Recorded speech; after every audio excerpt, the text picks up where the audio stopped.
आता तुमची आवडती सुझुकी दुचाकी घरी आणणं झालं अधिक सोपं. सिंधुदुर्गचे अधिकृत विक्रेते श्री विनायक व्हील्स घेऊन आले आहेत खास ऑफरची मेजवानी. मग वाट कसली बघताय? आजच आपल्या स्वप्नातील राईड बुक करा. पत्ता प्लॉट नंबर 92 MIDC तालुका कुडाळ जिल्हा सिंधुदुर्ग. जिल्हा परिषद निवडणूक झाल्यानंतर प्रथमच आज इथे पत्रकार परिषद होत आहे. जिल्हा परिषदची सर्वसाधारण सभा 15 तारीखला झाली. त्या सभेत भ्रष्टाचाराने माखली हे पहिलेच सर्वसाधारण सभेत उघड झाले. खाते प्रमुख अधिकारी सुस्तावलेले, त्याच्यामुळे खाते बदल होणे आवश्यक आहे जिल्हा परिषद. जर तो खाते बदल नाही झाला तर आम्ही आयुक्तांपर्यंत जाणार आणि खाते बदल करण्यासाठी प्रयत्न करणार. हा एक मुद्दा झाला. जिल्हा परिषद मध्ये विशेष समितीवर प्रत्येक विरोधक म्हणून एकाला घेणं गरजेचं होतं. 9 समित्यावर त्यावेळी मनमानी करण्यासाठी आमच्यासारख्या विरोधकांना डावललं गेलं, कारण त्यांना तिथे विरोधक नष्ट करायचे ही त्यांची भूमिका होती. हे जे शासकीय वैद्यकीय मेडिकल मध्ये वस्त्र धुलाई चालू आहे त्यातील कर्मचाऱ्यांना गेले 8-9 महिने पगारच नाही. त्यामुळे तिथे प्रचंड प्रमाणात दुर्गंधी साचलेली आहे. आणि हा मनमानी जे आहेत डीन तिथले लवंगी हे तिथे मनमानी करत आहेत. कुडाळची आरोग्य सेवा व्हेंटिलेटरच आहे. तिथे तर डॉक्टर उपलब्ध नाहीच आहेत आणि शव म्हणजे पोस्टमॉर्टम करण्यासाठी कटर सुद्धा नाहीये.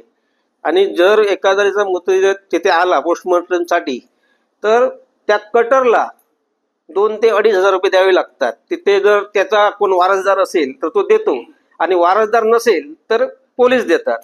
म्हणजे आजची ही परिस्थिती झाली आहे कुठची आपल्या आरोग्य विभागाची.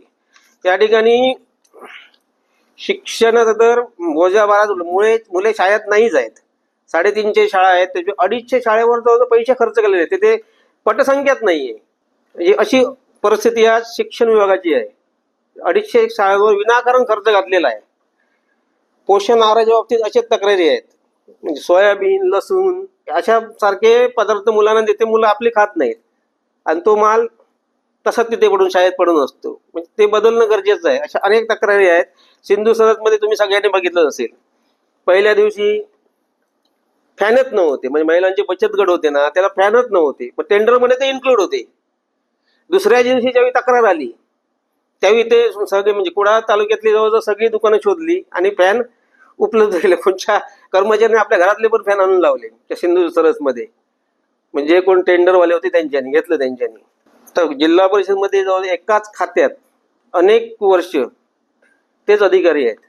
तर त्यांची अदलाबदल होणे खूप गरजेचं आहे. आणि ते म्हणजे कसं ते हे झालेले आहेत तेच खातं आणि ते खातं म्हणजे आलं लक्षात ना, खाण्याचा जो उपक्रम त्यांचा चालू आहे तो जिल्हा परिषदेच्या सभेमध्ये उघड झाला. आपण सर्व पत्रकार तिथे होता. तर झारापची अवस्था तुम्ही बघितली, महामार्ग म्हणजे ते ब्रिजचं काम चालू आहे, म्हणजे ओव्हरब्रिजचं. तिथे ज्या दर्जाची माती टाकतायत ती भुसभुशीत दर्जाची आणि हा पाऊस आता तोंडावर आलेला आहे. त्यामुळे ते खचणारे 100%. आणि भविष्यात जसं कणकवलीला होल पडले त्याच दिशेने त्या ब्रिजची वाटचाल चालू आहे. जलजीवन मिशन कामाचे तर 3 तेरा वाजलेले आहेत. हर घर नळ आले परंतु त्यात पाणीच नाही आलंय जोडायला. म्हणजे परिस्थिती लाडकी बहीण पाण्यासाठी फिरते जिकडे तिकडे, पण पाणी नाहीये. ठेकेदारांचे 450 कोटी रुपये आज जिल्ह्याचे देणं आहे केंद्र सरकारने राज्य सरकार. मग ही जर परिस्थिती आज एवढी वाईट आहे की भविष्यात ठेकेदार आत्महत्या करतील आणि पुढची कामं करा. अरे पहिलं मागचं आहे ते तरी पूर्ण करा. इथे सार्वजनिक आपला उपयोग आहे कुडाळचा बांधकाम विभाग, त्याच्यात तर प्रचंड प्रमाणात भ्रष्टाचार आहे. मी मागे तक्रार पण केलेली की कलर काढणे असे नको तिकडे पैसे खर्च करतात आणि बिल काढतात. म्हणजे खूप वाईट परिस्थिती आहे. जे बोलण्यापैकी त्यावर कोणताच लक्ष नाही या विषयावर. या ठिकाणी शासनाने मागे लाड पागे समिती अशी सफाई कामगारांना त्यांच्या वारसांना नोकरी देण्याचा शासन निर्णय आहे. परंतु सिंधुदुर्ग जिल्हा परिषद नवीन शासन निर्णयानुसार अद्याप 13 जणांचे प्रस्ताव नियुक्ती प्रलंबित असल्याच्या तक्रारी आहेत. संबंधित वारसांचे प्रस्ताव प्रलंबित असल्याचे कारण काय? शासन निर्णयानुसार जिल्ह्यातील वारसदारांना नियुक्त्या देण्यास जिल्हा परिषद वेळ काढू का करत आहे हा प्रश्न उभा आहे. म्हणजे त्या पूर्वीच्यांना डावलून 13 जणांनी नवीन नियुक्ती दिल्या, म्हणजे त्यांच्यावर अन्याय केल्यासारखे आहे. प्राथमिक आरोग्य केंद्रातील कंत्राटी वाहन चालकांची 10,000 रुपयांची आर्थिक पिळवणूक झाल्याची बातमी वर्तमानपत्रात प्रसिद्ध झाली होती. ठेकेदाराने संबंधित वाहन चालकाकडून वेतनाच्या बदल्यात 10,000 रुपये रकमेचे चेक आगाऊ घेत नंतर सदरचे चेक वेगवेगळ्या नावावर बँकेत वटवण्यात आले अशा तक्रारी प्राप्त झाल्या होत्या. या विषयात संबंधित आरोग्य विभागाकडून असे सांगण्यात आले की ठेकेदाराने उसने पैसे दिलेले परत घेतले.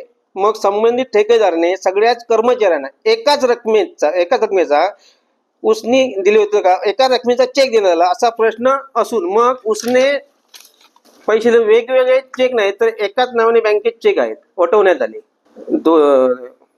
माहे नोव्हेंबर 2024 पासून वाहन चालकांचे भविष्य निर्वाह निधीची रक्कम ठेकेदारांनी वाहन चालकाच्या खात्यावर जमा केली नाही. असे असताना ठेकेदारांची बिले आरोग्य विभागाने पास कोणत्या हितसंबंधून केली.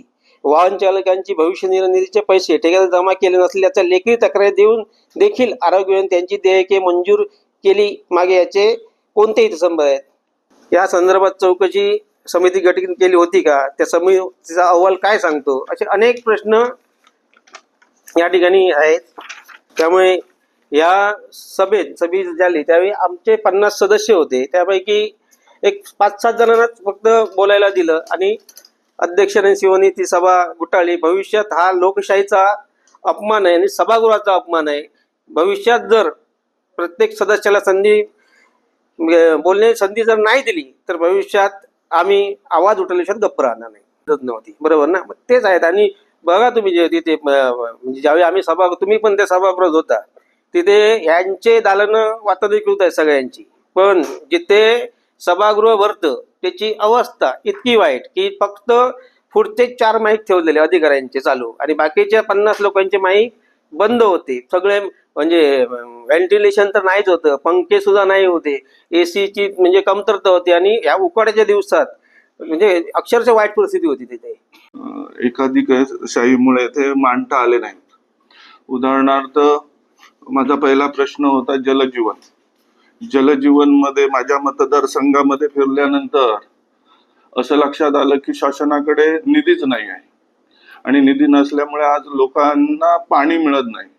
नळ आलेला आहे, योजना काही लोकांनी म्हणजे कॉन्ट्रॅक्टरांनी चालू केलेली आहे, पण ते म्हणतायत आमचे पैसेच दिलेले नाहीत आणि हे पैसे नसल्यामुळे आम्ही कसं पुढे काम करायचं, हा मोठा प्रश्न उद्भवलेला आहे. आणि आज आमच्यासारख्या नवनिर्वाचित जिल्हा परिषद सदस्यांना सुद्धा खूप सामोरं जावं लागतं. आम्ही धडाडीचं नेतृत्व एवढ्यासाठीच करण्यासाठी आलो की लोकांचे प्रश्न सुटले पाहिजे, जेणेकरून त्यांना पाणी मिळालं पाहिजे. आज जर आम्ही पाणी नाही देऊ शकलो तर आमचा जिल्हा परिषद मध्ये जाऊन त्याचा उपयोग काही नाही. हा आमचा प्रामुख्यानं एक मुद्दा होता.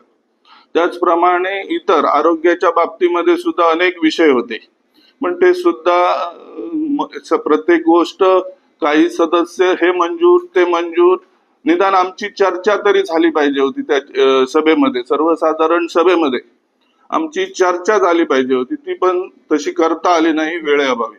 मला अजून एक ठराव सुद्धा घ्यायचा होता की जे आपले 3-3:30 वाजता जी बैठक होती ती जर सकाळीच झाली, लवकर 10 वाजता सुरू झाली, तर जेणेकरून प्रत्येक सदस्याला, जिल्हा परिषद सदस्याला तिथे आपलं मत किंवा आपला ठराव किंवा आपली जी चर्चा असेल ती साधक बाधक चर्चा एक करता आली असती. ते पण करता आलं नाही. आज अनेक प्रश्न आमच्या मतदारसंघामध्ये अडचणीचे झालेले आहेत आणि ते असे प्रश्न आहेत की लोकांच्या हितावह आहेत. ते कोणत्याही प्रकारच्या आपल्याला मांडताना तिथे वेळ मिळालेला नाही किंवा ते विचारात घेतलेले गेले नाही. तर आमचं असं मत आहे पुढच्या सुद्धा मीटिंग मध्ये तशा प्रकारचं अध्यक्ष महोदयांनी घ्यावेत, जेणेकरून जे जनतेने आम्हाला निवडून दिलं त्यांचा प्रत्येक प्रश्न त्या माध्यमातून सुटेल, हा आमचा एक हेतू आहे. आम्ही कोणाच्या विरोधात किंवा आणि काहीतरी असं करणं अजिबात नाही. आमचा एकच मुद्दा आहे, जर एवढा निधी येत असेल, एवढे पैसे येत असतील तर हे थांबतं का, या मुद्द्यावर आम्ही ठाम आहोत. आम्हाला लोकांचे जेवढे जास्तीत जास्त प्रश्न आहेत, मग कोणतेही असेल, आरोग्याचा असेल, पाण्यासंदर्भात असेल, देवस्थानच्या पर्यटन खाली असेल, आमच्या सुद्धा त्या ठिकाणी हायमॅक्स मागण्यासाठी सुद्धा आम्ही आता प्रयत्न करतोय, कारण आम्ही त्या दिवशी सुद्धा हा विषय मांडणार होतो जेणेकरून जी आमची प्रमुख देवस्थानं आहेत तिथे त्या प्रकारचे आम्हाला हॅमॅक्स करून मिळावे. आता त्यांनी सुद्धा म्हटलं आहे की जेणेकरून आम्ही हे करू स्वनिधीच्या माध्यमातून, परंतु ते सुद्धा आम्हाला अद्याप पर्यंत माहीत नाही. ते आता सुद्धा आम्ही नवीन असल्यामुळे ही माहिती करून घेऊन सुद्धा जर नाही मिळालं तर तशा प्रकारचं आम्ही त्या सभेमध्ये प्रश्न विचारू. ज्या ज्यावेळी एखादं काम असेल ते करण्यासाठी, लोकांचं काम करण्यासाठी आम्ही प्रयत्न करू, एवढंच मी या निमित्तानं सांगतो. आम्हाला फार अपेक्षा होती, पहिली सभा 4 वर्षानंतर होते म्हटल्यानंतर आम्हाला फार अपेक्षा होती की फार वेळ चालेल. अगदी म्हणजे अध्यक्ष पण, उपाध्यक्ष पण, सर्व सभापती असतील, अधिकारी असतील, त्याच्यावर आम्हाला एवढी अपेक्षा होती की त्यांची मानसिकता अशी असेल की रात्री 8 वाजले तरी चालतील, 10 वाजले तरी चालतील, परंतु ही सभा चांगली चालेल, प्रत्येकाला बोलण्याची संधी मिळेल अशी होती. परंतु पूर्णपणे अपेक्षेचा भंग झाला, कारण आम्ही नवक्या सभागृहात, त्यामुळे जे काही जुने होते लोक त्यांची सध्या सत्ता असल्यामुळे, त्यांची संख्याबळ जास्त असल्यामुळे दडपण्याचा जो काय प्रयत्न होतो तो होता कामा नये. आमची हीच अपेक्षा अध्यक्ष उपाध्यक्षांकडून होती, सभापतींकडून होती, परंतु त्याचं काही तिथं झालेलं दिसलं नाही.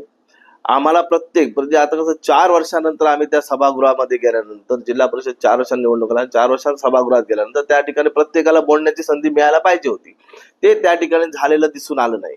एवढं वाईट वाटतं की प्रत्येक ठिकाणी काय कोणता विषय घेतला, आम्ही पण त्या चर्चेमध्ये आम्हाला त्याची माहिती मिळावी. आपण पत्रकार बंधूंनी बघितलं असेल त्या ठिकाणी की प्रत्येक वेळी हा कोणता विषय घ्या पुढे, ह्याला अर्थ नाही. घ्या पुढे म्हणजे काय, तुम्ही मनमानी करता का? तुम्हाला हेच करायचं आहे का जिल्ह्यामध्ये? असं करू नका. प्रत्येक आम्ही काही लोकांचे, आम्ही त्या ठिकाणी लोकांनी आम्हाला कोणत्या तरी अपेक्षेने, भावनेने त्या ठिकाणी त्या जिल्हा परिषद मध्ये पाठवलंय. आपले मुद्दे मांडले गेले पाहिजे, विकासात्मक कामं आपली झाली पाहिजे, ह्यासाठी आम्हाला त्या ठिकाणी मांडले.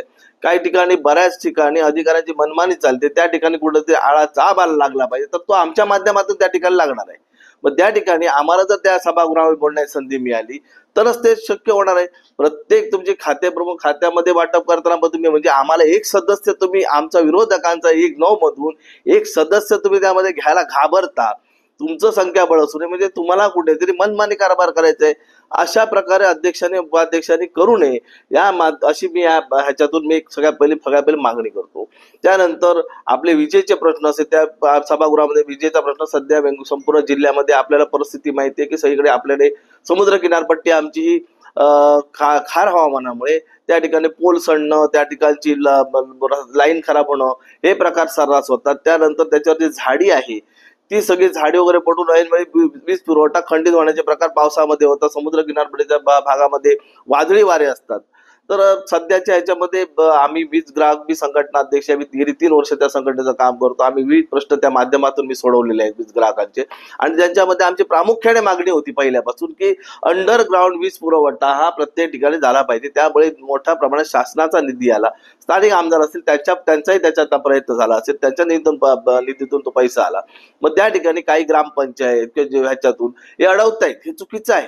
मग त्या ठिकाणी तुम्ही त्यांना खतपणे घालू नका. उलटा हा विकास जर करायचा असेल, पर्यटन दृष्ट्या जर आपला जिल्हा जर विकासात्मक करायचा असेल, तर जे आपल्याकडे पर्यटक येणार आहेत तर त्यांना जर त्या ठिकाणी 24 तास जर वीज पुरवठा झाला तर त्या ठिकाणी ते आपल्या ह्या जिल्ह्यामध्ये, ह्या तालुक्यामध्ये आपल्या त्या ठिकाणी ते वास्तव्यास येऊन राहणार. त्याच्यामुळे बऱ्याच प्रमाणामध्ये जी समुद्र किनारपट्टीची जी काही हॉटेल्स आहेत काय, तर त्या ठिकाणी त्यांचा विकास होईल, ही आमची त्याच्यामध्ये मागणी होती. परंतु बऱ्याच ग्रामपंचायती आणि काही लोकप्रतिनिधी त्या ठिकाणी विरोध करतात. हा विरोध खरं तर जिल्हा परिषदच्या माध्यमातून थांबला गेला पाहिजे. लवकरात लवकर अंडरग्राऊंड केबल टाकली गेली पाहिजे, जेणेकरून ह्या संपूर्ण जिल्ह्यातील लोकांना विना विलंब लोकांना वीज पुरवठा होऊ शकतो. हाही विषय झाला. त्याच्यानंतर आमच्या समुद्र किनारपट्टीच्या भागामध्ये काही बेकायदेशीर बांधकामं ही बाहेरच्या लोकांनी येऊन केली आहेत, आणि स्थानिकांनी जर एखाद्याने कोणी जर त्या ठिकाणी घर नंबर मागितलं तर त्याला घर नंबर मिळताना मुश्किल होते. मग CRZ कायद्याचं उल्लंघन करून त्या ठिकाणी जर बांधकाम होत असतील तर त्याच्यामध्ये जिल्हा परिषद आणि जिल्हाधिकारी ह्याच्यामध्ये लक्ष घातलं पाहिजे. हे काही मुद्दे असे मांडण्याची त्या ठिकाणी संधी मिळेल या मोठ्या अपेक्षेने कालच्या आम्ही सभागृहामध्ये त्या ठिकाणी बोलण्याचा प्रयत्न केला, परंतु हे झालं नाही. हे चुकीचं झालेलं आहे त्या ठिकाणी. मग प्रत्येक तुम्ही विभागात कुठच्या आरोग्याचे जर आता पावसकर साहेब नाईक साहेबांनी म्हणले, पूर्ण आरोग्याची तर पूर्ण वाढ लागलेली आहे. प्रत्येक आमच्या एवढं उपजिल्हा रुग्णालय आहे, त्यामध्ये डॉक्टर्स नाहीत, त्या ठिकाणी भूलतज्ञ नाहीत, त्या ठिकाणी सर्जन नाहीत. ही सगळी परिस्थिती असताना त्या ठिकाणी ह्या जिल्हा परिषद माध्यमातून आपण हा आवाज आम्ही शासनापर्यंत आमच्या जिल्ह्यातील मागण्या पोहोचवण्याचा प्रयत्न केला असता, हे मुद्दे मांडले असते. हे मुद्दे आम्हाला मांडायला दिले नाही. बरं, तुम्ही ह्याबाबत काही सत्ताधारी असून तुम्ही काही करतही नाही. किती दुर्दैवी बाब आहे.